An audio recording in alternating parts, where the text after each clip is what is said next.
चलो,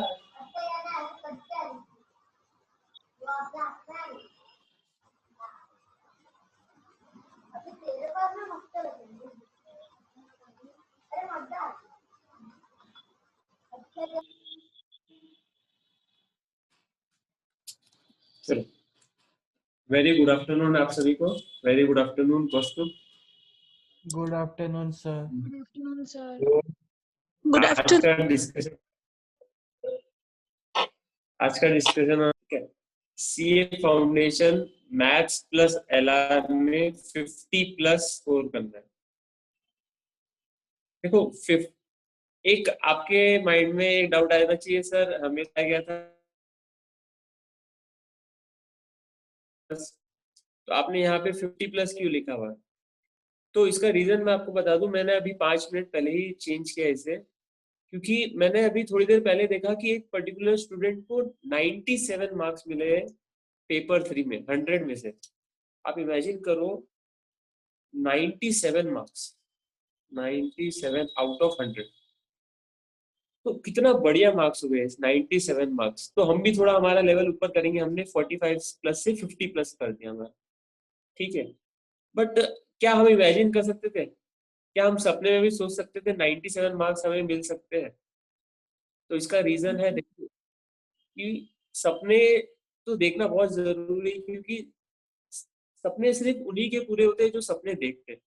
तो सपने देखो और सपने पूरे करो, ठीक है। 97 नहीं तो क्या हम 90 प्लस अचीव कर सकते हैं? जी हाँ, बिल्कुल कर सकते हैं। क्या हम 60 में से 50 प्लस अचीव कर सकते हैं? जी हाँ, बिल्कुल कर सकते हैं। चलिए आगे हम बढ़ाते हैं हमारे डिस्कशन को। 3 पॉइंट्स हम डिस्कस करने वाले, 3 parts. We will divide our discussion in 3 parts. How to deliver everything you know while writing exam. जो 2 घंटे हैं हमारे पास, जो 2 घंटे मिले हैं हमें, उसमें हमें जितना पता है हम पूरा कैसे हम इंस्टीट्यूट को बता सकते हैं कि हमें इतना इतना पता है 2 घंटे में। Second, how to manage full syllabus 1 day before exam. इतना वॉल्यूमिनस सिलेबस, एक दिन का टाइम है आपको, उसमें कितना कवर करना। How to study before exams, मतलब जो प्रिपरेशन चल रही है एग्जाम्स के पहले, उसमें कैसे हम प्रोसीड करना। तो मैं आपको बता दूं, आपके पास बहुत बढ़िया एडवांटेज है कि आपका हर एक पेपर के लिए आपको एक एक दिन की छुट्टी होती है। पहले क्या होता था, 3-4 साल पहले चारों पेपर एक ही दिन में होते थे, बट एमसीक्यू रहता था, वो प्लस पॉइंट था उन लोगों का। चारों पेपर एक ही दिन में 200 मार्क के। बट आप लोगों के लिए बहुत अच्छी चीज है कि आपको एक एक दिन मिल रहा है हर पेपर के लिए। तो ये आप लोगों के लिए एडेड एडवांटेज यूटिलाइज करना। चलिए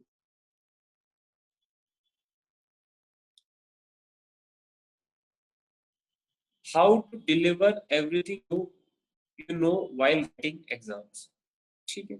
सबसे पहला पॉइंट आपको देखना है, माइंड में रखना है, we have 120 minutes to solve 100 questions, ठीक है। मतलब आप देखोगे तो 1.2 मिनट्स या 72 सेकेंड्स फॉर 1 क्वेश्चन। एक क्वेश्चन करने के लिए आपके पास 72 सेकेंड्स है। ये कैलकुलेशन आपके माइंड में रहना चाहिए। मतलब आपको ऐसा रहना चाहिए कि हर 10 मिनट 10-12 मिनट में आपके 10 क्वेश्चन 9-10 क्वेश्चन हो जाने चाहिए, ठीक है। उसके लिए क्या करना है आपको, घर आप ऐसे इन्विजिलेटर से बार बार टाइम नहीं पूछ सकते, आपको खुद की घड़ी पहन के जाना है। जो लोग नहीं पहन के जाते हैं वो लोग बहुत बड़ा ब्लंडर करते हैं अपने स्पीड टाइम के साथ, क्योंकि आपको पता ही नहीं चलता कैसे करेंगे। तो घड़ी पहन के जाना बहुत जरूरी है, मैंने नीचे लिखा भी है उसमें। चलिए, फॉर सॉल्विंग क्वेश्चन मेथड और solve directly using calculator if possible. अब हमने जब क्लास में डिस्कस कर रहे थे क्वेश्चंस वगैरह, तो मैंने आपको बहुत सारी चीजें बोला था कि ये देखो सॉल्व करने जाएंगे तो बहुत टाइम लगेगा, सॉल्व करने जाएंगे तो बहुत टाइम लगेगा, बट अगर हम डायरेक्टली ट्रायल एंड एरर से करते हैं तो हमारा आंसर जल्दी आ जाएगा, ठीक है। या तो डायरेक्ट अगर लिख के करेंगे तो बहुत टाइम लगेगा, कैलकुलेटर से डायरेक्ट कर लेंगे तो बहुत टाइम सेव होगा हमारा, it will save our time. आपको एक एग्जांपल दे दूं मैं मॉक टेस्ट पेपर का।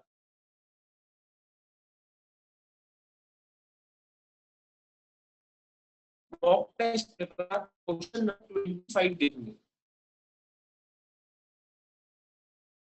The effective rate of interest, effective rate of interest निकालिए। Effective rate of interest for 1 year deposit corresponding to a nominal rate of 7% rate of interest per annum convertible quarterly। तो आपको इसका formula मालूम है, E equals to 1 plus I to the power n minus 1। ठीक है, तो आपने क्या किए, सीधा सीधा 0.07 लिए, क्वार्टर लिए तो डिवाइड बाय 4 किए, प्लस 1 किए, और क्वार्टर लिए तो एक साल में 4 क्वार्टर रहते हैं, तो इनटू इक्वल्स टू 3 बार, 1 2 3 माइनस 1 3। तो आपका विद इन 10 सेकेंड्स 7.18 आंसर आ गया, विद इन 10 सेकेंड्स 7.18 आंसर आ गया, क्योंकि आपने डायरेक्ट फॉर्मूला लगा दिए, तो आपका आंसर डी ऑप्शन डायरेक्टली आ गया। चलो और एक मैं आपको बता देता हूँ, ट्रायल एंड एरर। अगर आपने क्वेश्चन देखा होगा मॉक टेस्ट पेपर में, question number second, a bag contains 187 in the form of 1 rupee 50 paisa 10 paisa coins in the ratio of, bag contains 187 rupees in the form of 1 rupee 50 paisa and 10 paisa coins in the ratio of 3:4:5।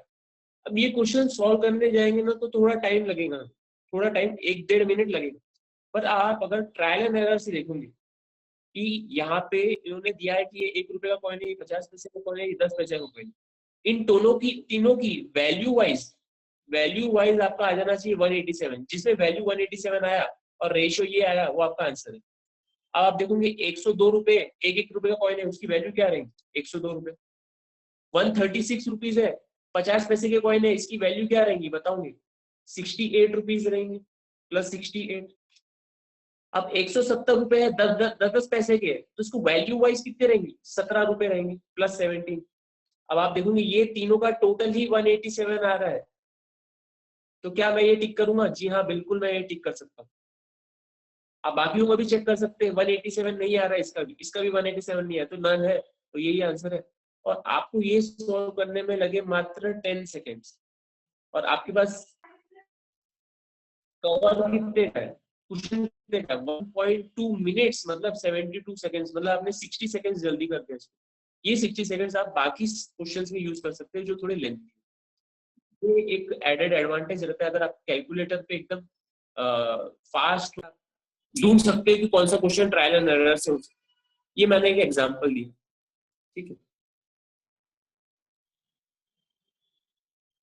मेरा काम है कि आप लोग maximum question solve कर पाओ exam में, maximum question आप सॉल्व कर, क्योंकि तभी हमारा स्कोर इंक्रीज होगा। ऐसा नहीं होना चाहिए एग्जाम में कि हमें आता है क्वेश्चन, हमें आते हुए भी हम टाइम के कारण नहीं कर पाए, नहीं आता है हमें 10 मार्क के क्वेश्चन नहीं आते, 90 मार्क का करके आओ, बट जो आता है वो पहले करो और जो नहीं आता है वो बाद में, ठीक। अच्छा, अब थर्ड पॉइंट आप देखोगे, do not take any questions on your ego. If you are not able to proceed or it's not clicking at that time, just leave that particular question and go to next one। 100% ऐसे questions रहेंगे, 4-5 ऐसे questions रहेंगे जो अलग type के हैं, जो module में हमने किया ही नहीं हो, जो आप पहली बार देख रहे हो, और पहली बार देख रहे हो ना तो कॉन्फिडेंस कम रहता है। वो क्वेश्चन को अगर क्लिक नहीं हो रहा है तो ऐसे ईगो पे मत लो कि ये कौन सा क्वेश्चन है, मुझे क्यों नहीं जम रहा, आना ही चाहिए, ये तो चैप्टर मैंने इतना फेवरेट है, ये तो मेरा इतना बढ़िया फेवरेट चैप्टर है, फिर भी क्यों नहीं हमें जम रहा, अरे छोड़ दो, बाद में देखो, पहले हमारा पेपर कंप्लीशन पे फोकस रहे। जैसे अगर इसका भी मैं आपको एक एग्जांपल दे दूं, मॉक टेस्ट पेपर में क्वेश्चन नंबर 34 जो है, क्वेश्चन नंबर 34, ये थोड़ा ट्रिकी है। The sum of first two numbers of an infinite series is 15 and each term is equal to sum of all the following terms, then the sum of the series is।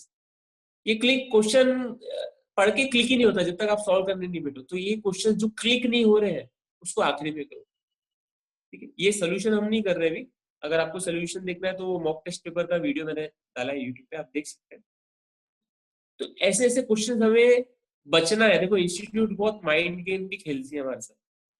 Institute आपको 50% question easy देती है, but starting में उन्होंने अगर hard question डाल दिया तो हम वहां पे हमारा कॉन्फिडेंस आना बहुत जरूरी है। हमारा कॉन्फिडेंस इज द की।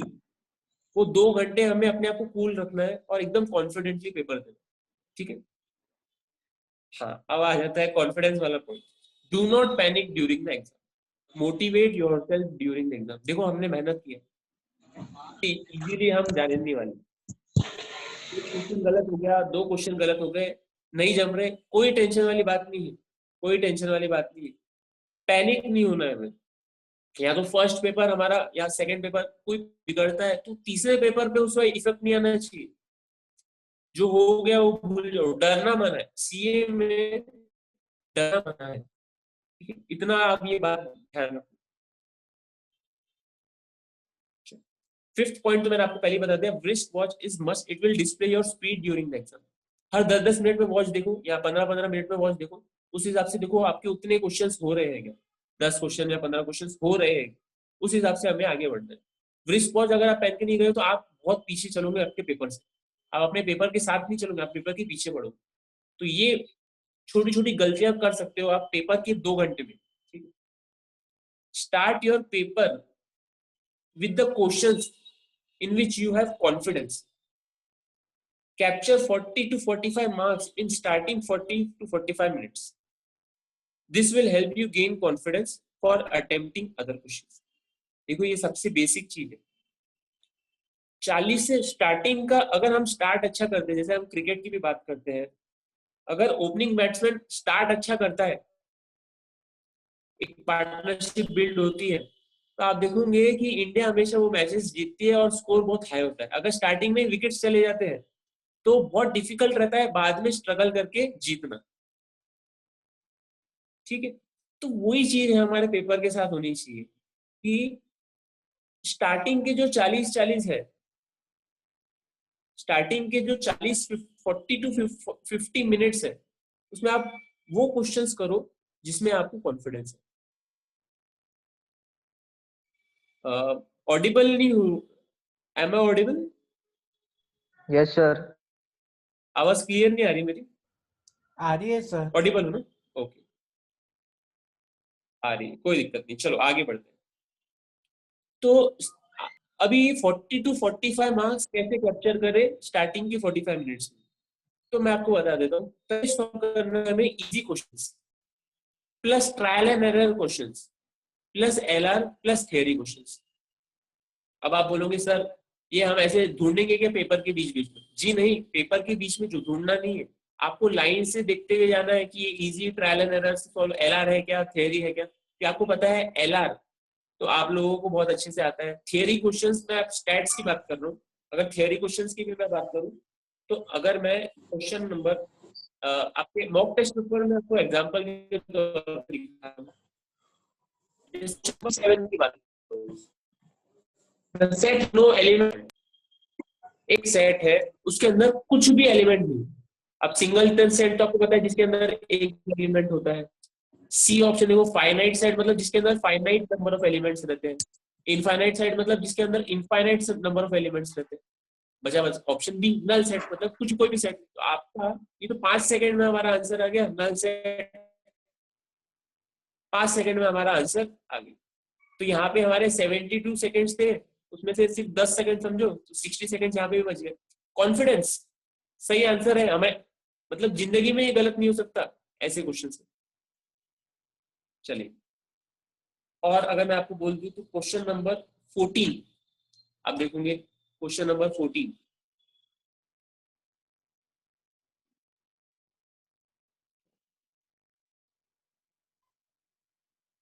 हाँ, transpose of A square matrix.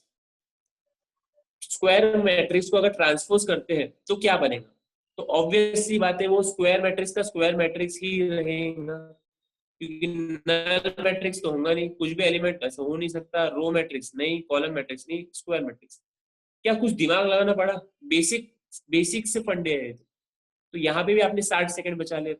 तो ऐसे हमें अपने आप को प्रमोट करना है कि हम बहुत बेटर पोजीशन में आ जाए, ठीक है। चलिए, तो 6th पॉइंट जो है वो बहुत ज्यादा इंपॉर्टेंट है। पहले हमें इजी क्वेश्चंस करना है, जो सारे के सारे हैं। इजी क्वेश्चंस मतलब जो इजीली सॉल्व हो जाए आपसे। ऐसा नहीं है कि जो चैप्टर आपने अच्छे से सॉल्व किया, जो कंसेप्ट आपको पता है, उसके आंसर्स हमें इजीली आ जाएंगे। दूसरा, ट्रायल एंड एरर वाले क्वेश्चंस आपको पूरे कर लेने, एलआर आपको कर लेना है, और थियरी क्वेश्चंस जो मैथ्स की होंगी या स्टैट्स की अगर आपको अच्छे से आती है तो आप करो। सेकंड, इस पे आप जाओगे मीडियम क्वेश्चंस, और फिर जो ट्रिकी क्वेश्चंस हैं जो हमने दिखाया आपको, जो आपने पहली बार देखा है या क्लिक नहीं हो रहे हैं, वो आपको करना। ठीक है जी। अब आ जाते हैं हम हमारे सेवेंथ पॉइंट पे। सेवेंथ पॉइंट आप देखोगे, सेवेंथ पॉइंट है fill OMR sheet simultaneously as you get solutions while attempting a particular questions. Do not postpone filing OMR sheet. देखो, बहुत, मेरा एक फ्रेंड था, उन्होंने पहले पूरा पेपर सॉल्व कर लिया, फिर उन्होंने देखा कि लास्ट में उनके पास सिर्फ 2-3 मिनट बचे थे और उन्होंने पूरे OMR शीट फिल करनी बची थी। बिलीव मी, उसने 30 to 40 मार्क्स का सॉल्व कर लिया था, बट OMR में अपडेट नहीं किया। इतना बड़ी गलती, इतनी बड़ी गलती होगी। तो आपको क्या करना है, जैसे आपने एक पर्टिकुलर एमसीक्यू सॉल्व किया, मैं मेरे पेपर की बात नहीं कर रहा हूँ, जितने भी आपके एमसीक्यू टाइप पेपर्स है उनकी बात कर रहा हूँ। अगर एक क्वेश्चन आपने सॉल्व कर लिए, उसका आंसर आ गया, तो साइमल्टेनियसली उसे ओएमआर शीट में अपडेट कर लो। थोड़ा सा ज्यादा टाइम फर्क पड़ता है, 2-4 सेकंड का, बट हम सेफ रहते हैं। ठीक है। और जो थोड़ा सा ना 5 मिनट एक्स्ट्रा लेना, जो स्टार्टिंग के जो रोल नंबर, नेम वगैरह जो इंस्ट्रक्शंस मिलते हैं उसी हिसाब से करना है। कभी कभार देखा है मैंने कि लोग गड़बड़ कर देते हैं उसमें और फिर पैनिक हो जाते हैं और फिर पेपर खराब जाता है। तो सबसे पहली बात, अगर गड़बड़ किए हो तो कोई टेंशन लेने वाली बात नहीं है, सब मैनेज हो जाता है। और कोशिश करो कि गड़बड़ ना हो। आप लोग पहली बार दे रहे हो पेपर, इसके लिए थोड़ा एक्स्ट्रा कॉशियस 5 मिनट दे दो। ठीक। Always carry one extra calculator. देखो, ये इसकी प्रोबेबिलिटी 0.0001% है कि आपका एग्जाम में कैलकुलेटर खराब हो जाए। केसीओ के मॉडल्स खराब नहीं होते जनरली, सिटीजन के क्या खराब हो सकते हैं, जो बेसिक मॉडल रहता है। तो एक एक्स्ट्रा कैलकुलेटर आप लेके जाओगे तो कोई दिक्कत वाली बात नहीं है। और मेरे साथ पर्सनली हो चुका है कि मैं बीकॉम के पेपर में एक बार कैलकुलेटर लेके जाना भूल गया था, और फिर मेरे फ्रेंड ने एक एक्स्ट्रा कैलकुलेटर लाया था तो उससे मैंने बोरो कर लिया। तो ऐसा हो सकता है कि आपका फ्रेंड भूल गया हो, तो आप उसकी हेल्प कर सकते हो एक कैलकुलेटर एक्स्ट्रा लाके। और यहाँ तो अगर आपका खराब हो गया कैलकुलेटर, जिसकी प्रोबेबिलिटी बहुत कम है, बट फिर भी हम सेफ रहते हैं। ठीक है। Question point number 9, avoid JMD in exam. JMD क्या होता है बताओगे? जेएमडी क्या होता है? नहीं मालूम? चलो, जय माता दी। जय माता दी, एब्सोल्युटली करेक्ट। तुक्के नहीं मारना है हमें एग्जाम में। एग्जाम में तुक्के नहीं मारना है। Attempt only if you have 50% confidence. अच्छा, अगर आपके पास 4 ऑप्शन है, चार, ए बी सी डी, आपको पता है ए और बी तो हो ही नहीं सकता, और ए और बी तो हो ही नहीं सकता, सी और डी में से कोई ना कोई है, और हमें लगता है कि हमारा सी ऑप्शन फेवरेट है, या सी ऑप्शन लग रहा है कि यहाँ हो सकता, तो आप कर सकते हो अपने रिस्क पे। ठीक है, आपकी रिस्क रहेंगी। 50% कॉन्फिडेंस है हमें, और आपको पता है कि ए और बी तो हो ही नहीं सकता, सी और डी में से, और सी लग रहा है, ये रिस्क लेना चाहिए क्या? तो आपके अंदर से आवाज आती है हाँ लेना चाहिए, तो आप ले सकते हो। नहीं सर तो रिस्क है तो इश्क है। रिस्क है तो इश्क है, very good, absolutely correct. Risk है तो इश्क है। तो थोड़ा बहुत अगर रिस्क आप लेना चाहो, एकदम हवे में नहीं सॉल्व करना है हमें। और अगर आपके को थोड़ा कॉन्फिडेंस है कि हाँ ये ऑप्शन, ये हमने कहीं तो भी देखा है या कभी सॉल्व किया, इसका आंसर ये था, तो आप कर सकते हो, कोई दिक्कत वाली बात नहीं है। बट आपका बाकी पेपर अच्छा जाना चाहिए, अच्छे क्वेश्चंस आप सॉल्व कर पाए हो तो ही आप ये रिस्क लो, नहीं तो ये रिस्क लेने की कोई गरज नहीं। ठीक है। तो ये 2 आवर्स, ये 2 घंटे में हमें ये बातों का ध्यान रखना है कि हमें ऐसे ऐसे ऐसे करना है। सबसे इंपॉर्टेंट बात है कि पैनिक नहीं होना है हमें। 2 घंटे ऐसे बिताने हैं कि जैसे हम खत्म करना है। अब इतना पढ़ाई किया ना, वेस्ट नहीं जाने देंगे। पूरा जितना आता है ना पूरा इंस्टीट्यूट को बता देंगे, लो इंस्टीट्यूट हमने ये पढ़ा है और ये पूरा हम डिलीवर कर रहे हैं। उससे ज्यादा ही बता क्या हो, कॉन्फिडेंसली कॉन्फिडेंट। चलो कोई और पॉइंट ऐड कर सकता है इसमें? 2 आवर्स में वो 2 घंटे क्या करना चाहिए हमें पेपर में, क्या नहीं? मैक्सिमम तो हमने कवर कर ही लिया।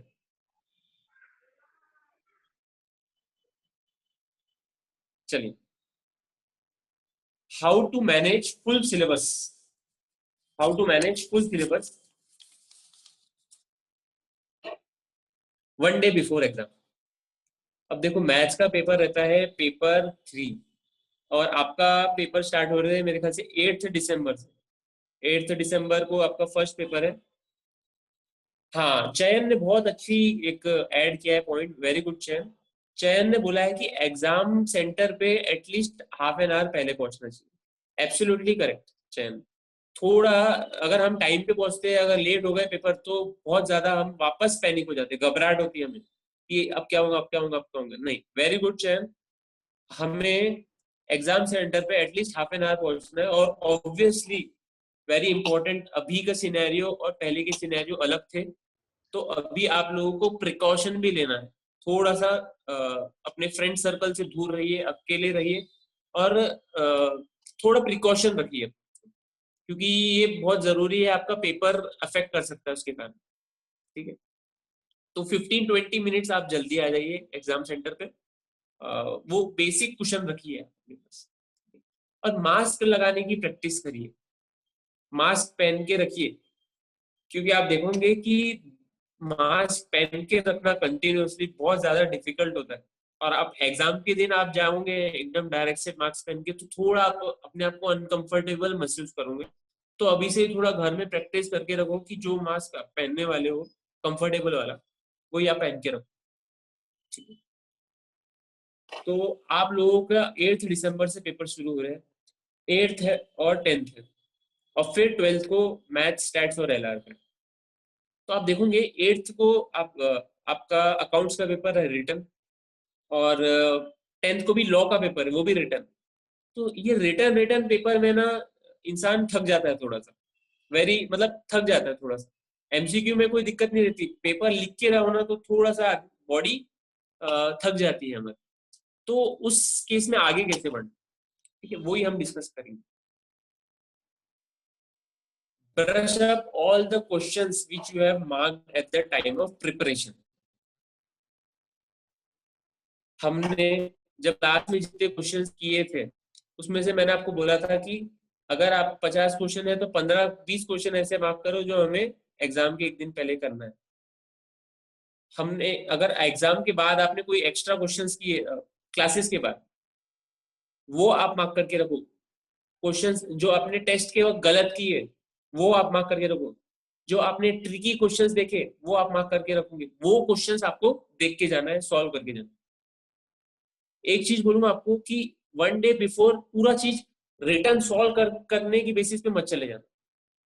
Return practice is very much necessary at the time of preparation, not at the time of 1 day before exam. एक दिन पहले आपका कोर्स कंप्लीट करना, पूरा रिवाइज करना ज्यादा जरूरी रहता है। तो हर एक चीज सॉल्व करके मत देखो, कुछ कुछ चीज सॉल्व करना नो डाउट बहुत ज्यादा जरूरी है। तो आप देखो कुछ कुछ चीज सॉल्व करके, पूरा सिलेबस सॉल्व करने की जरूरत, हमें पूरा कवरेज पूरा करना। Do not start new concept 1 day before exam, very important. चलो, अगर आपको आप प्रिपेयर कर रहे हो, आपको आपके फ्रेंड का फोन आता है, आपका फ्रेंड बोलता है चयन अरे इंटीग्रेशन का ये क्वेश्चन तो आने ही वाला है, डिफरेंशिएशन का ये क्वेश्चन तो बिल्कुल आने वाला है। देखो इंटीग्रेशन डिफरेंशिएशन मैं इसके लिए बोल रहा हूँ क्योंकि मैक्सिमम स्टूडेंट्स ये चैप्टर छोड़ गए थे। अगर आपने किए हो तो अच्छे से, तो आप दो अच्छे।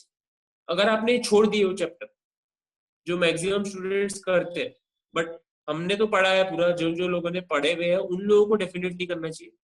समझो किसी ने सेक्स चैप्टर का कुछ टॉपिक छोड़ दिया, तो वो टॉपिक एक दिन पहले मत पढ़ो, नहीं कर पाओगे, बहुत टाइम लगेगा, वेस्ट कर दोगे टाइम। जैसे किसी ने डिफरेंस इंटीग्रेशन छोड़ चुका है, डिफरेंशिएशन पढ़ा हुआ है, तो डिफरेंशिएशन आप पढ़ो इंटीग्रेशन टॉपिक ही छोड़ दो, पूरा पढ़ो ही मत उसको।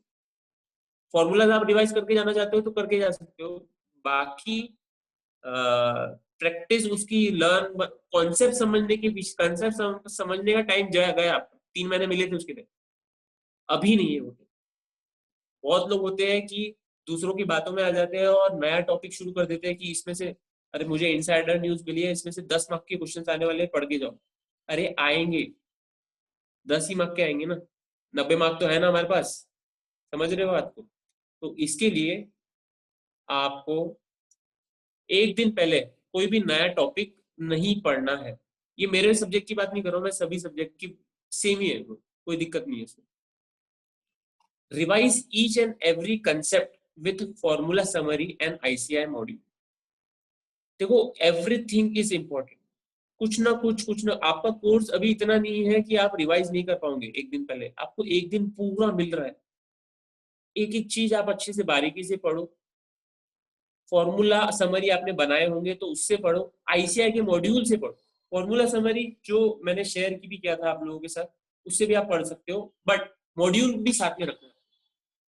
ये रहा, इसमें हमने कवर तो किया, बट मॉड्यूल की भी आप साथ साथ में पेजेस घुमाते जाओ।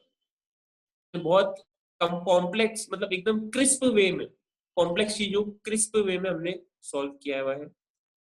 तो बट कुछ कुछ चीजें हो सकती है कि मॉड्यूल में दी हुई, तो आप लोगों को मॉड्यूल और ये दोनों साथ साथ में रिवाइज करते हुए जाना।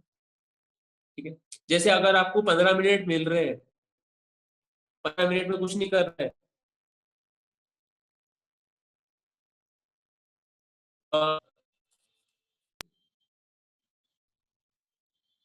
सर बहुत लोग सजेशन दे रहे हैं कि कॉन्फिडेंट नहीं हो, तो मैं इस पे लास्ट पे आता हूँ, मैं लास्ट पे आपको इस पे गाइड करता हूँ। ठीक है, अभी लास्ट पे मैं आ जाऊंगा, उसके बाद आप मेरे से पूछिएगा, मैं आपको गाइड करूंगा। ठीक है, तो फॉर्मूला समझ लीजिए, जैसे ये पूरी फॉर्मूलाज एक ही जगह पे है लॉगरिथम के। आप ये देखोगे नंबर ऑफ डिजिट्स वाले क्वेश्चन किए थे, कैरेक्टरिस्टिक्स +1, तो ये बार बार आप हिट करते जाओगे फॉर्मूला समरी से आप, तो ये बहुत ज्यादा जरूरी है, आपको एग्जाम में 101% याद रहेगी। तो ये फॉर्मूला समरी प्लस इंस्टीट्यूट की मॉड्यूल आप घुमाओगे, हमने जो प्रैक्टिस किए क्वेश्चन आप वो घुमाओगे, तो आप 100% कॉन्फिडेंट रहोगे एग्जाम के वक्त। ठीक है, तो ये थर्ड पॉइंट हो गया, revise each and every concept with the formula summary and ICM module. देखो मैथ्स में ना, मैं आपको बता दूं, बिना फॉर्मूले के कुछ नहीं हो। अगर आपने अभी भी फॉर्मूलाज नहीं लर्न किए हैं या आपको ध्यान में नहीं आते हैं फॉर्मूलाज क्वेश्चन देख के, तो बहुत बहुत गलत कर रहे हो आप सब्जेक्ट के साथ। आपके कंसेप्ट क्लियर है पर फॉर्मूला याद नहीं रखोगे, मैथ स्टैट्स एलआर का, एलआर में तो नहीं है फॉर्मूलेस, तो बहुत दिक्कत जाएंगे, वो वेस्ट है पूरी मेहनत आपकी अगर आपको एग्जाम में फॉर्मूले याद नहीं है। मैं इतना हार्श इसके लिए हूँ क्योंकि आपके पास टाइम है, आपके पास टाइम है, आप अभी कर सकते हो मैथ स्टैट्स और math stats basically. Formulas concept का मायना सिर्फ आपकी समझने के लिए, फॉर्मूलेज ध्यान में रहना, उसको याद रखना, उसको अप्लाई करना, वो आपके हाथ में। ठीक, अब हम जैसे 8 तारीख को आपका पेपर है, 10 तारीख को भी आपका पेपर है, फिर 12 को आपका पेपर 3 है। तो अभी आप बोलोगे सर हम कैसे हमारे सब्जेक्ट्स को या टॉपिक्स को डिवाइड करें ताकि 3 दिन में हमारा कोर्स एकदम कॉन्फिडेंटली, एकदम स्मूथली क्लियर हो। तो देखो मेरा सजेशन ऐसा रहेगा, आपको मेरा ये सजेशन है, मानना नहीं मानना आपके ऊपर है, आपके कंफर्ट के ऊपर है। आप है ना, मेरा सजेशन है कि 2 पेपर देख के थोड़ा थक जाओगे आप, क्योंकि रिटर्न पेपर है, थक जाओगे, अकाउंट्स और लॉ। तीसरे पेपर हमारा दिसंबर है, तो 10 तारीख को जब आप पेपर देके आओगे ना, तो एकदम लाइट लाइट जो टॉपिक्स रहते हैं, इजी इजी टॉपिक्स मैथ्स के, वो आप उठा सकते हो। जैसे रेशियो एंड प्रोपोर्शन, कोई बड़ी बात नहीं है, छोटे छोटे टॉपिक्स है, वो आप कर सकते हो। Arithmetic progression, geometric progression, easy easy topics है, वो आप कर सकते हो। टाइम वैल्यू ऑफ मनी का simple interest, compound interest, time value of money का simple interest and compound interest, वो आप कर सकते हो। अगर इसके बाद भी अगर कोई टाइम बचता है तो एलआर कर सकते हो आप 10 तारीख को रात तक के, जो आप 6 मेरे ख्याल से कितने बजे का पेपर रहता है आपका, 2 बजे का रहता है ना, तो आप 4-5 बजे आओगे, तो फिर आप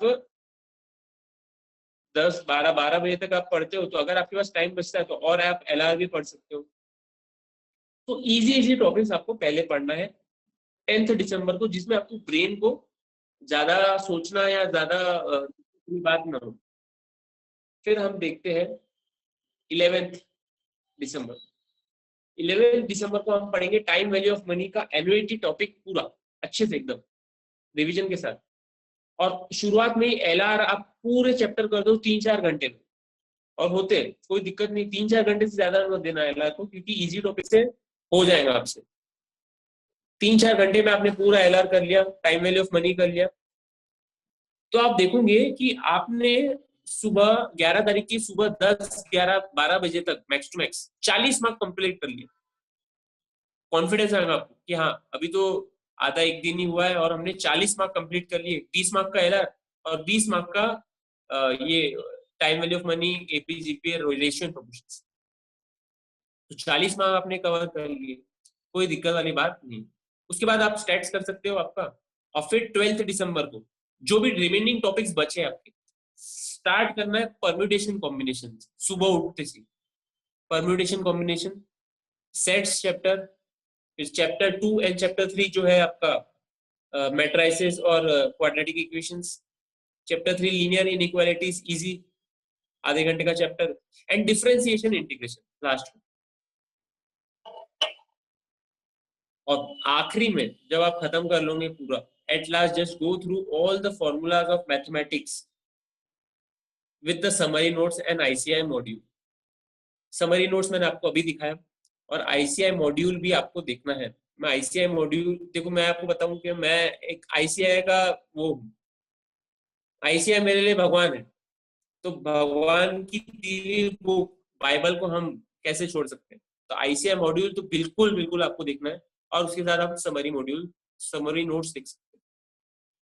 ठीक है, अभी ये मैंने आपको बता दिया कि एग्जाम में एक दिन पहले हमने कैसे आगे बढ़ना। सबसे ज्यादा इंपॉर्टेंट चीज आ जाती है अभी कि how to study before exam. How to study before exam. देखो आइडियली अगर मैं आपको बताऊं तो आप लोगों को तो ऐसे पढ़ना चाहिए था, अगर एक पर्टिकुलर चैप्टर किए हो आपने उसकी, तो उसके पूरे क्वेश्चंस आपको विद एग्जांपल्स जो आपके आईसीआई मॉड्यूल में है वो मार्क कर लेने चाहिए थे कि ये क्वेश्चन थोड़ा ट्रिकी है, इस टाइप के क्वेश्चंस आ सकते हैं एग्जाम में, इसमें हमें दिक्कत है, ये आ सकते हैं। तो आप लोगों को अगर 100 क्वेश्चन है पर्टिकुलर चैप्टर में, तो 100 में से सिर्फ 30 मार्क करने थे आपको, और वही 30 आपको एक दिन पहले पढ़ने थे विद एग्जांपल्स। एग्जांपल्स भी मार्क करने थे। रिवीजन जब आपने रिवीजन किया तो भी आपको उतने मार्क्स करने, वही रिवाइज करने थे 30 मार्क्स की क्वेश्चंस। बट अभी हम देखें तो आज हम खड़े हैं 3 दिसंबर को, और आपका पेपर है 12 दिसंबर, और उसमें लॉजिकली आपको मैं बताऊं कि 8 दिसंबर से आपका पेपर शुरू हो रहे हैं, और एटलीस्ट 3 दिन आप दोगे फर्स्ट पेपर को, क्योंकि फर्स्ट पेपर अच्छे जाना बहुत ज्यादा जरूरी है।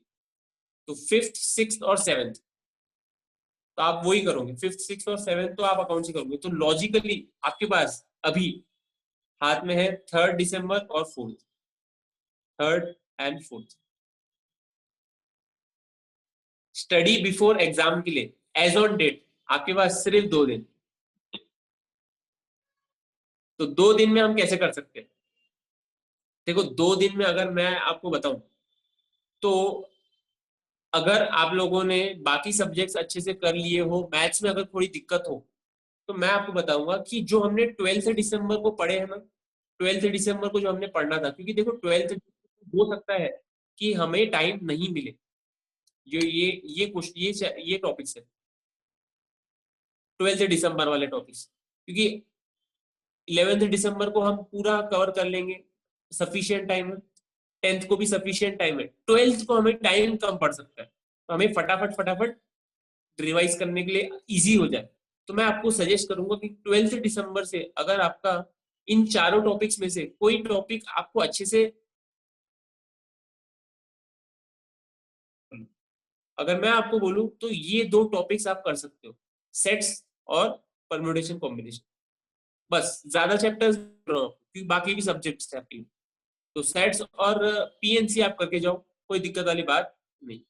पीएनसी क्योंकि इंपॉर्टेंट भी है, 5-6 नंबर का आ जाता है कभी कभार, और सेट्स भी 3-4 नंबर का आ सकता है। तो पीएनसी आप करो मैंडेटरीली। अगर आपको आता है तो कोई दिक्कत नहीं, अगर आपको सेट्स अच्छे से आता है तो पीएनसी करो सिर्फ, और पीएनसी अच्छे से आता है तो सेट्स करो, ठीक है।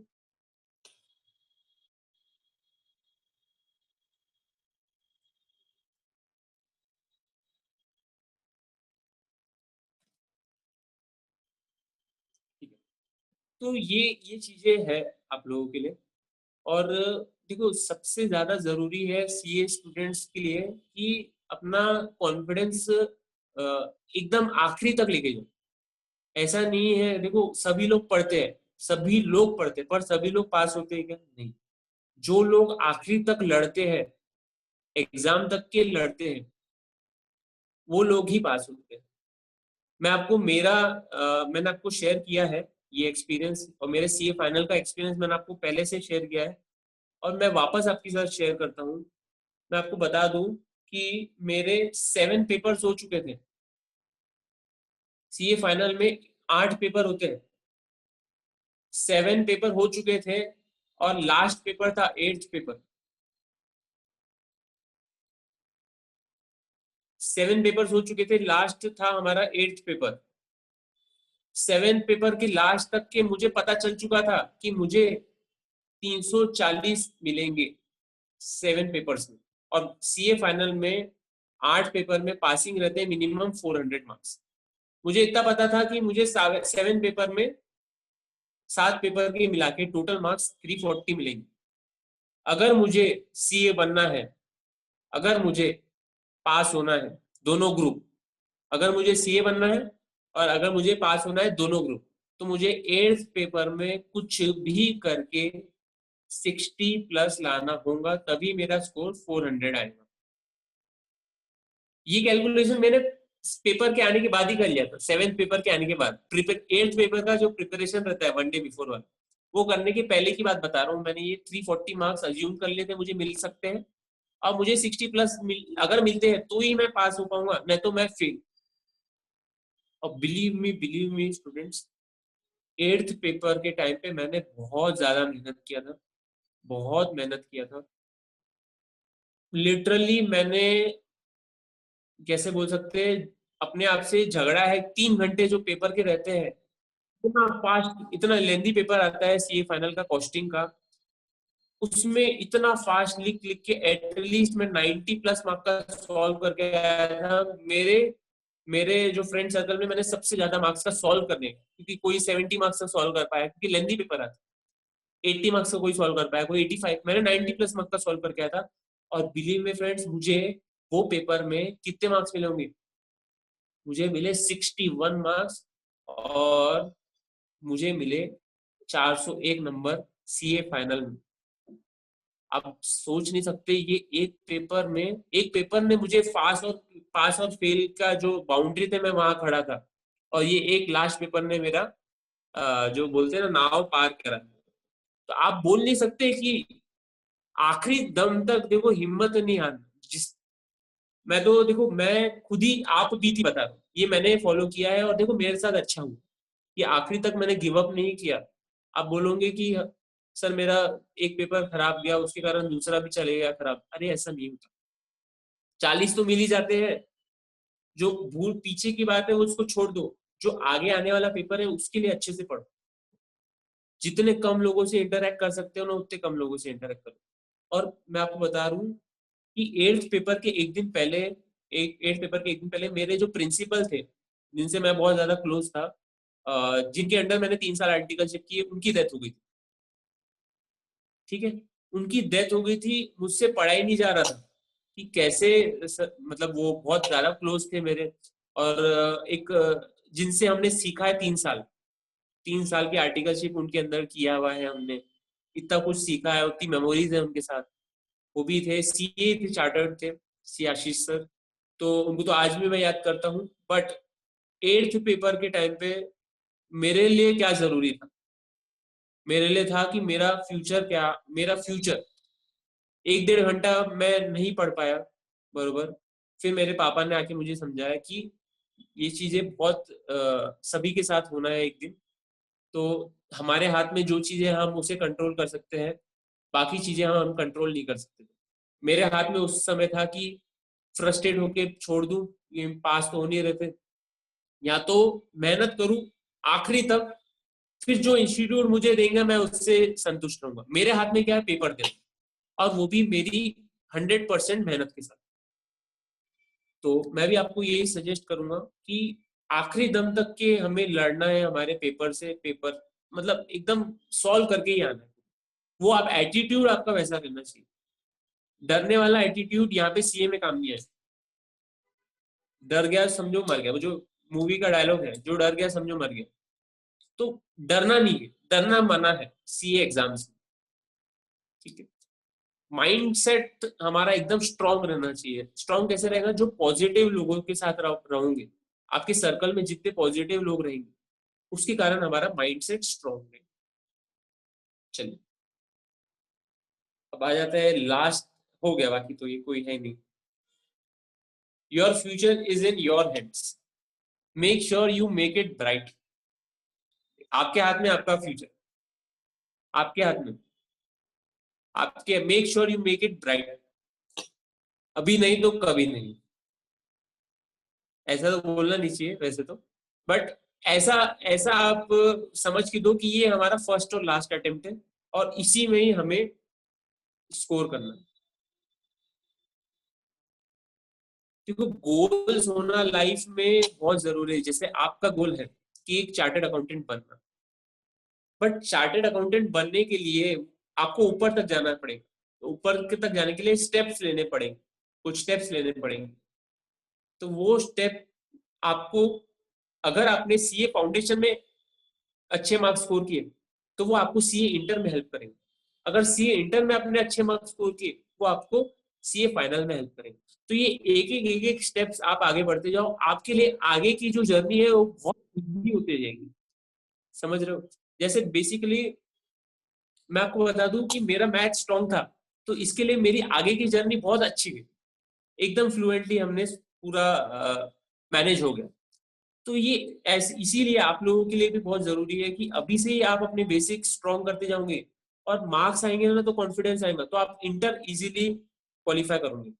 इंटर क्वालिफाई कर लिए तो आपका फाइनल इजीली हो जाए। तो अभी तो बहुत दूर है, अभी तो कोई दिक्कत नहीं है। हमारा मेन अभी गोल है सीए फाउंडेशन, और उसमें अच्छे से स्कोर करना, ठीक है। एक मेरा पर्सनल फेवरेट कोट है, मैं वो आपके साथ शेयर करना चाहूंगा।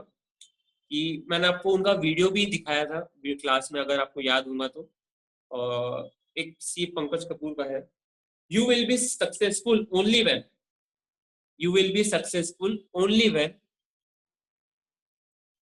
Success is as important as you breathe. एकदम रोंगटे खड़े करने वाली लाइन है ये, कि आप सक्सेसफुल तब होंगे, आप सक्सेसफुल तब होंगे। सक्सेसफुल का सीए फाउंडेशन से कोई लेना देना नहीं है, ये एकदम जनरल। आप कोई भी काम में सक्सेसफुल तब होंगे जब सक्सेस आपके लिए इतनी इंपॉर्टेंट है, जैसे सांस ले रहे हैं हम, वो हमारे लिए शरीर के लिए इंपॉर्टेंट है। मतलब एज ए पर्सन हमारे लिए सक्सेस वो लेवल की प्रायोरिटी रहनी चाहिए कि हाँ अब तो यार करना ही है, बिल्कुल बहुत सबसे टॉप लेवल की प्रायोरिटी। सांस लेना कभी हम भूलते नहीं, तो सक्सेस तक जाना क्यों हम भूलें। तो इसी के साथ यहीं पे मेरा डिस्कशन एंड होता है। आप लोगों की जितनी भी क्वेरीज है अभी तक के, वो आप मुझे बताइए। एक मैं इनकी क्वेरी ले लेता हूँ, इन्होंने मुझे पूछा है 45+। सर बहुत लोग ऐसा सजेशन दे रहे हैं कि कॉन्फिडेंट नहीं हो तो ऑप्ट आउट कर लो, सर वो ऑप्शन अच्छा है? देखो वो ऑप्शन आपके ऊपर, आपको पता है कि आपने कितना सॉल्व किया। मैं आपसे पूछूंगा कि देखो पेपर तो, अगर आप पेपर से डर रहे हो तो ऐसा तो नहीं चलेगा, क्योंकि पेपर तो जनवरी में भी आएगा। और मैं आपको लिख के गारंटी दे सकता हूँ कि अगर आप बोलोगे सर मेरी प्रिपरेशन जनवरी तक हो जाएगी, तो नहीं होगी। सीए एग्जाम की प्रिपरेशन आखिरी टाइम तक नहीं होती। हमें ऐसा लगता है कि हमने ये नहीं पढ़ा, ये नहीं पढ़ा, ये नहीं पढ़ा। अगर आप एग्जाम से डर के दे रहे हो, एग्जाम से डर रहे हो, तो वो डर हटा दो, अभी आपके पास बहुत टाइम है, कॉन्फिडेंटली दो। पढ़े होना तो डरने की जरूरत नहीं, पढ़े होना कॉन्फिडेंटली दो तो डरने की जरूरत नहीं।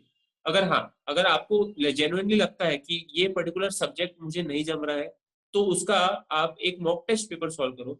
अगर आपको 40-50 मिल रहे हैं ना, तो दे दो। 40-50 नंबर हम अरेंज कर सकते हैं, 40 नंबर कोई दिक्कत वाली बात नहीं है। अब पास होना तो कोई दिक्कत वाली बात ही नहीं। तो मेरा ये मानना है कि है आपके पास टाइम, मेहनत करो बहुत अच्छे से, बहुत अच्छे से मेहनत करो। अगर आपको जेन्युइनली लगता है कि मेरे को नहीं मिल पाएंगे 40 मार्क भी, तो आप ऑप्ट आउट कर सकते हो। बट मेरा सजेशन तो कभी भी रहेगा कि मेहनत, there is no shortcut to success and no alternative of hard work. Hard work का कोई अल्टरनेटिव नहीं। तो अगर आप मेहनत करने से डर रहे हो, इसके लिए ऑप्ट आउट कर रहे हो, तो बिल्कुल मत करो ऑप्ट आउट, मेहनत करो। और अगर आपको एग्जाम का फियर है तो भी मत ऑप्ट आउट करो, क्योंकि कभी ना कभी तो देना है। और मैं आपको बोल रहा हूँ, जनवरी में भी पढ़ाई नहीं होती, हमें आखिरी तक लगेगा कि हमने ये नहीं पढ़ा, कुछ छूट गया है, बट कुछ नहीं कर सकते।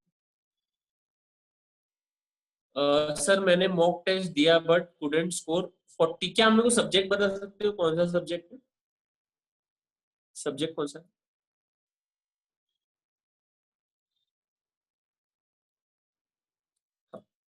सब्जेक्ट आप बताइए मुझे, कौन सा सब्जेक्ट है? All subjects. देखो फिर थोड़ा सा दिक्कत है, फिर आपने शायद प्रिपरेशन बराबर नहीं की। वो हो सकता है। अगर प्रिपरेशन नहीं है आपकी, तो फिर वो आपका कॉल रहेगा कि आपको ऑप्ट आउट करना है। अगर आपको लग रहा है कि आप नहीं कर पाओगे, जो कि मुझे तो नहीं लगता, बट मैं एज अ पर्सनली आपको नहीं जानता, बट आपको पता रहेंगी आपकी पोजीशन क्या है। अगर आपके कंसेप्ट ठीक है तो आप दे दो, कंसेप्ट की बेसिस पे।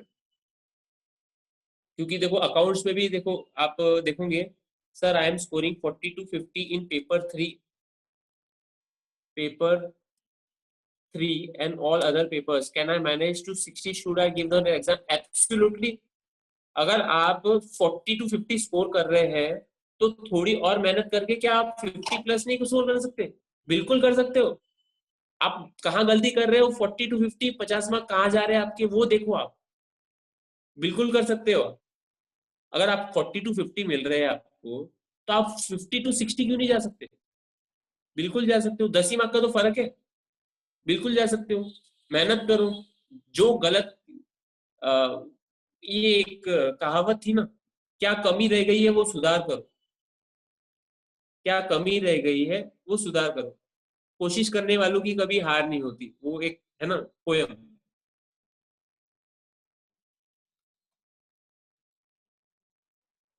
Yes yes, sure sure, Ghanshyam you can unmute. Good morning, sir. Good morning. Sir, I am a CBA student, sir. Then in papers, I am scoring 40 to 50 marks, and other all the papers I can score above 60. So should I give the exam, sir? Okay In Okay. papers, I am scoring 40 to 50, and other papers I can manage 60 above. So it is beneficial to give exam in December. So you are scoring at least 40 to 50 marks in every subject, I Yes. can assume that. No, Yeah. in paper, yes, yes, sir. Yeah, at least I'm saying. So you are scoring at least 40 to 50 marks in every subject. Yes, तो sir. मेरा suggestion आपके लिए ऐसा रहेगा कि उसको increase करने की कोशिश करो। 10 to 15 मार्क्स आप इंक्रीज, क्या कमी रह गई है आपकी प्रिपरेशन में? अभी है आपके पास 4-5 दिन, आप उसमें वर्क कर सकते हो। और डेफिनेटली आपको पेपर देना चाहिए, बिल्कुल पेपर देना चाहिए अपने, क्योंकि आप पास होना तो मैनेज कर रहे हो। और हो सकता है कि जो आपने पेपर थोड़ा टफ हो, इंस्टीट्यूट को इतना टफ ना दे। और जनरली देखो, एक पेपर लगता है पास होने के लिए, एक पेपर में अगर आपको 60 तक भी आ गए, तो बाकी इसमें भी अगर आपको 40 45 50 तक आए, तो you will B clearing your aggregate it's very smoothly, In 200+. accounts, I can score 70. So accounts, I am scoring in paper, all papers I get, accounts 70 I am scoring, sir. So there is no question of not giving an attempt. 70 is a very mind blowing score. And if you are scoring 17 now, So you should plan for 80, 85 above in exam. At least 10 to 15 marks more. So you should have set, you should set that target before giving that exam in every subject. Okay, sir. Thank you, sir. Okay, thank you. और किसी को कुछ पूछना है?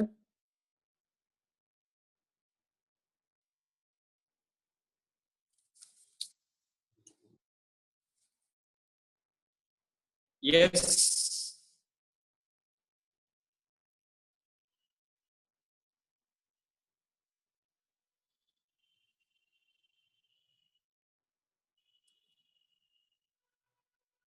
How many days does it take to complete the syllabus by self-study maths? देखो, self study अगर आप कर रहे हो तो एटलीस्ट अगर मैं आपको बोलूं तो 2 मंथ्स आपको देना चाहिए, 2 to 3 मंथ्स। अगर आप खुद से आप कर रहे हो कोशिश, मैथ्स 2 से 3 महीने अगर आप प्रैक्टिस करके इंस्टीट्यूट की मॉड्यूल सॉल्व कर दिया आपने, कोई दिक्कत वाली बात नहीं है, इजीली आप कवर कर पाओगे। Self study in sense of after coaching. After coaching देखो मैं आपको बताऊंगा, आपने जैसे मैंने आपको बताया, जैसे हमने पढ़ा था कि जैसे 100 क्वेश्चंस है, 30 क्वेश्चन मार्क कर लिए ना, तो पहले जब आप रिवीजन करोगे तो वो 30 क्वेश्चन आप मार्क कर लोगे। जैसे 100 क्वेश्चन है पर्टिकुलर चैप्टर में, तो वो पूरे चैप्टर का कंसेप्ट पढ़ लिया हमने, वो पूरे चैप्टर की क्वेश्चंस हमने देख लिए, तो 30 क्वेश्चन मार्क कर लो। वैसे ही नेक्स्ट चैप्टर में भी पूरा कंसेप्ट पढ़ लो, 30 क्वेश्चन, कंसेप्ट पढ़ लो 30 क्वेश्चन, समरी नोट्स बना लो। और फिर जब नेक्स्ट रिवीजन करेंगे हम, जब नेक्स्ट रिवीजन करेंगे तो वो सिर्फ 30 क्वेश्चन हम करेंगे। तो अगर आपको फर्स्ट बार पढ़ने में 15-20 डेज लगे होंगे, 15-20 डेज भी समझो 25 डेज लगे होंगे, तो आप जब नेक्स्ट रिवीजन करोगे ना तो आपका 5 डेज में हो जाएगा। ठीक है, तो ऐसे आपको 2-3 रिवीजन करने हैं एग्जाम इसके पहले, आपके अटेम्प्ट के पहले।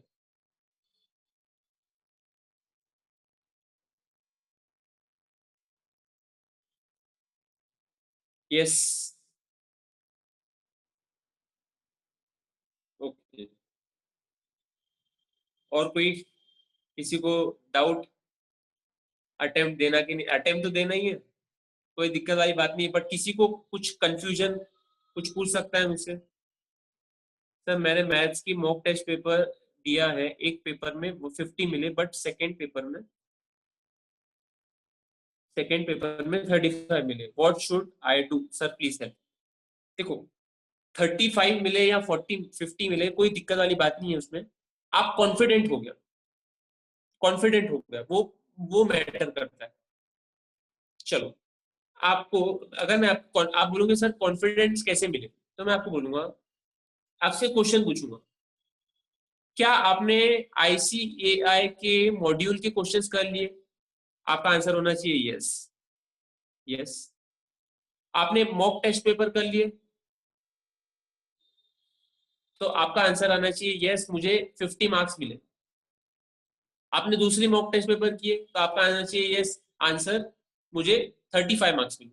तो मैं आपको बोलूंगा, अगर आपने ICAI मॉड्यूल पूरी कर लिया है विद एग्जांपल्स के साथ, और यहाँ पे जो आपको 50 मार्क्स मिले, तो जो 50 क्वेश्चन जो आपने गलत किए वो आप देख लो अच्छे से, क्या गड़बड़ किए हो, और एग्जाम में वो गड़बड़ नहीं होनी चाहिए। मॉक टेस्ट पेपर में अगर आपको 35, तो ये 60 क्वेश्चन जहाँ गड़बड़ किए हो आपने, जहां गड़बड़ की हो आपने 60 क्वेश्चन, वो आपने पढ़ लिए और आपको पढ़ने के बाद समझ गए हाँ हमने गड़बड़ की है, तो ये 60 क्वेश्चन का आप मेन एग्जाम में गड़बड़ नहीं करोगे। तो देखो प्रोबेबिलिटी कम हो जाती है। अगर आप लोगों ने अपनी मिस्टेक्स को रेक्टिफाई नहीं किया तो ये आप गलत कर रहे हो। अगर आपने मिस्टेक्स को रेक्टिफाई कर लिया है आपके, तो फिर क्यों दिक्कत? क्या बोलते हैं sir, I am giving Jain sir due to lack of preparation. देखो प्रिपरेशन तो जरूरी है करना, वो आपका इंडिविजुअल पर्सपेक्टिव है कि आपका प्रिपरेशन कितनी हुई। मेरा अगर मानना है कि अगर 4 पेपर में से 3 पेपर में आप बहुत कॉन्फिडेंट हो और एक पेपर में आप जैसे 30, 35, 40 ऐसे हो, तो बिल्कुल दे दो, कोई सोचने वाली बात ही नहीं। और अगर सिर्फ मैथ्स के कारण ही है, will that affect my inter preparation? इसका तो अभी कुछ बोल नहीं सकते, इसका अभी नहीं बोल सकते कुछ। बट जब जैन अटेम्प्ट ले रही है इंस्टीट्यूट, तो आप लोगों की इंटर की भी बैचेस अलग से होंगी, तो मुझे नहीं लगता कि कोई दिक्कत जानी चाहिए, क्योंकि आपके पेपर्स भी लेट ही होंगे प्रिपरेशन के साथ साथ। तो एज मतलब इंस्टीट्यूट को भी ऐसा होना चाहिए, ये एक रैशनल इंटरप्रिटेशन है मेरा, कि जैन अटेम्प्ट वालों को भी इक्वली टाइम मिलेगा प्रिपरेशन के लिए, क्योंकि जैन में भी बहुत लोग देने वाले हैं, ये गारंटी है। तो इंटर की प्रिपरेशन का आप टेंशन मत लो, इंटर की प्रिपरेशन स्मूथली ही रहेगी। यस, बाकी किसी और को कोई दिक्कत? चयन, अनुज, नो ले, sir. No sir, Raunak, no sir. Isha, no sir. तो एकदम कॉन्फिडेंटली दो, कोई दिक्कत वाली बात नहीं है। कुछ अगर हेल्प लगती है मेरी, एनी टाइम आप कभी भी मुझे मैसेज कर सकते हो, कोई भी डाउट रहे मुझे, आप लोगों को आप मुझे मैसेज कर दो, मैं एकदम मैक्स कम टाइम में आपका, क्योंकि ये टाइम बहुत ज्यादा इंपॉर्टेंट है आप लोगों का, और डाउट्स अक्यूमुलेट मत करते जाओ। Sir according to you which chapters are the most scoring and easy to grasp in maths? देखो, मोस्ट स्कोरिंग की बात करोगे तो एल पूरा स्कोरिंग आप एटलीस्ट 15 ला सकते हो, एटलीस्ट 15 to 18 ला सकते हो, एलआर इतना scoring. Time value of money अगर आपका आ गया तो 14 मार्क्स कहीं नहीं गए, 14 मार्क्स कहीं नहीं गए। टाइम वैल्यू ऑफ मनी की अगर आपको सोल्यूशंस वगैरह चाहिए तो यूट्यूब पे अवेलेबल है, आप सीए सुगंध में आप जाओगे तो लेक्चर्स अपलोडेड है। तो time value of money 14 marks, ratio and proportion 4 to 5 marks, easy ratio proportion logarithm और इंडाइसेस 4 मार्क्स।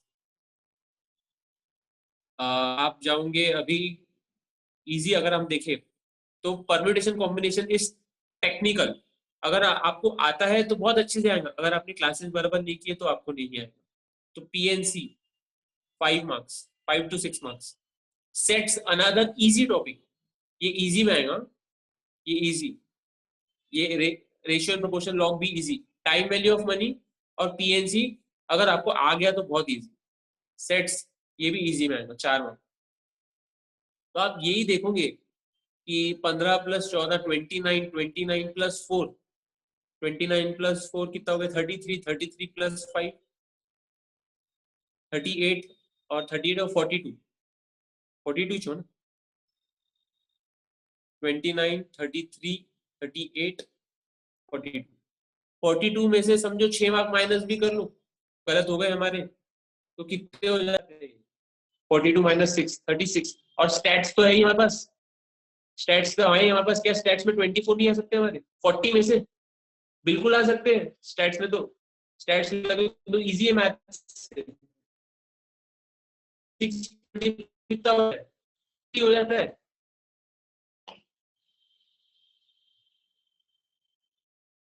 सर मार्च से भी इंटर की प्रिपरेशन स्टार्ट की तो क्लियर कर सकते हैं कि नवंबर है। मैं वही बोल रहा हूँ कि इंस्टीट्यूट आप लोगों के लिए दूसरा अटेम्प्ट लाएगा, नवंबर नहीं दिसंबर जनवरी लाएगा इंस्टीट्यूट आप लोगों के लिए। 2 महीने देगा आप लोगों को पढ़ने के, 1 महीने तो एटलीस्ट देंगे, मेरा ऐसा इंटरप्रिटेशन है। तो आप उस इंटर की टेंशन मत लो, इंटर की टेंशन मत लो। जो जो डिसीजन आप ले रहे हो वो आपका डिसीजन होना चाहिए, ठीक है। एक रतन टाटा जी ने बहुत अच्छा एक लाइन बोली थी, मैं वो रिपीट कर रहा हूँ। उन्होंने बोला था कि I don't believe in right and wrong decision, I don't believe in right and wrong decision, I make decision and then prove it right.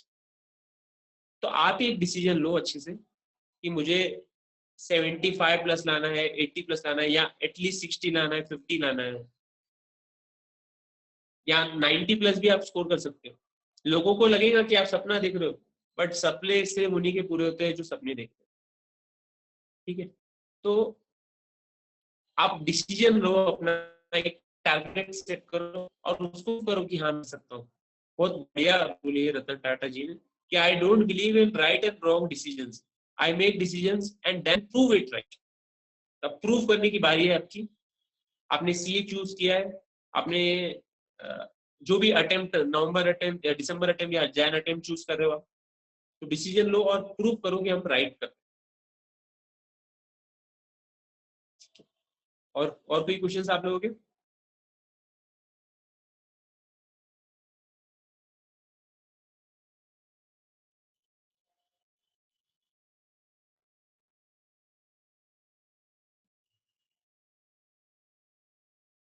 नहीं? तो आज का सेशन हम यही एंड करते हैं।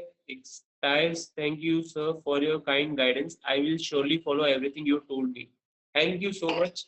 अगर आप लोगों को अच्छा लगा है तो बहुत बढ़िया। और ये पर्सनल मेरे फॉलो किए हुए ट्रिक्स हैं जो मैं आप लोगों के साथ शेयर कर रहा हूँ। पर्सनली आप इनको फॉलो कर भी सकते हैं, और अगर आप खुद का बना रहे हो कोई शेड्यूल तो उसे भी फॉलो कर सकते हो।